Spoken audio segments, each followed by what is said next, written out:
Let's demonstrate the thickness measurement of the paint layer on FRP. This is a 75 micron film and 170 microns. To simulate, let's take a look first.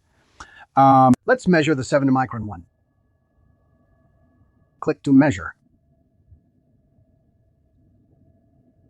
We can see the film layer signal is very obvious and comes out independently. Then the software calculates 74.855 microns.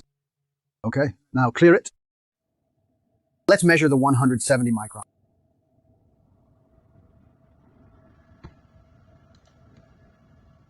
The film layer signal is very independent, and it's very clear. We captured 7 layers, and the software calculates 168.882 microns. The measurement effect is good.